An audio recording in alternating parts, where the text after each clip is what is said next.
தாங்கி ஒருவர் பேரில் ஒருவருக்கு குறைபாடு உண்டானால் கிறிஸ்து உங்களுக்கு மன்னித்தது போல ஒருவருக்கொருவர் மன்னியுங்கள் என்று சொல்லி இருக்கிறது. அப்போ ஒருவருக்கொருவர் மன்னிக்கணும். ஒருவருக்கொருவர் குறைபாடு இருக்கதான் செய்யும். கிறிஸ்து மன்னித்தது போல மன்னிக்கணும். ஒருவருக்கொருவர் தயவா இருக்கணும். கன்சர்னா, இரக்கமா, உருக்கமா இருக்க வேண்டும் என்று வேதம் நமக்கு கற்றுக் கொடுக்கிறது.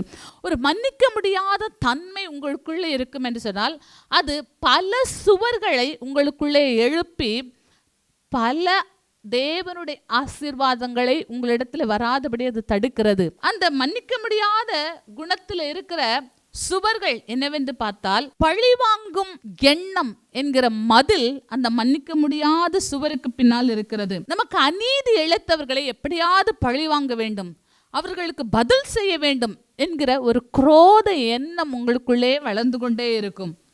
அப்ப பழிவாங்குதல் அந்த மன்னியாத தன்மைக்கு பின்னால் இருக்கிற மதிலாக இருக்கிறது. இயேசுவின் நாமத்தினாலே அந்த பழிவாங்குகிற எண்ணங்கள் தகர்க்கப்படுவதாக. மன்னிப்பு உங்கள் இருதயத்தை ஆட்கொள்வதாக. இயேசு கிறிஸ்துவினுடைய அன்பு உங்கள் இருதயத்தில் ஊற்றப்படும் போது நீங்கள் மற்றவர்களை எளிதாய் மன்னிப்பீர்கள்.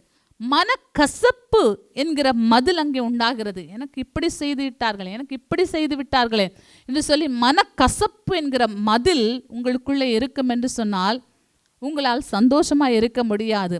நான் இந்த இடத்துக்கு போயிருக்க கூடாது, இந்த இடத்துல நான் பேசியிருக்க கூடாது, இதை பேசுகிறதுக்கு நான் இடம் கொடுத்திருக்க கூடாது என்று கடந்த காலத்திலே வாழ்கிற மனக்கசப்பு என்கிற மதில் மன்னிக்காமை என்ற சுவருக்குள்ளே இருக்கிறது. வருத்தத்தின் சுவர் அங்கே உண்டாகிறது. எனக்கு இப்படி நடந்து விட்டதே, நான் இப்படி இருக்கிறதுனால தானே அவர்கள் எளிதாய் என்னை இப்படி பேசுகிறார்கள், இப்படி எளிதாய் என்னை ஏமாற்றுகிறார்கள், இப்படி எளிதாய் என்னை வஞ்சிக்கிறார்கள், இப்பொழுது என்னை அவமானப்படுத்துகிறார்கள் என்று சொல்லி வருத்தத்தின் சுவர் அங்கே உண்டாகிறது. தேவன் வருத்தத்தை உங்களை விட்டு எடுத்து போடுவாராக. என் தகப்பன் வீட்டின் வருத்தத்தை எல்லாம் என்னை மறக்க பண்ணினார் என்று சொல்லி எப்ராயிம் என்று பெயரிட்டார். அது மாத்திரமல்ல, என் தகப்பனுடைய குடும்பம் அனைத்தையும் தேவன் என்னை மறக்கும்படி பண்ணினார், என் வருத்தத்தை எல்லாம் தேவன் மறக்கும்படி பண்ணினார் என்று மனாசே என்று பெயரிட்டார். தேவன் சிறுமைப்பட்ட தேசத்திலே என்னை பலுக பண்ணினார் என்று சொல்லி எப்ராயிம் என்று பெயரிட்டார். தேவன் உங்கள் வருத்தத்தை எல்லாம் மறக்க பண்ண, உங்களை பலுக பண்ண 2 ஆசீர்வாதங்களை வருகிற நாட்களிலே கட்டளையிடுவாராக. ஸ்தோத்திரம்.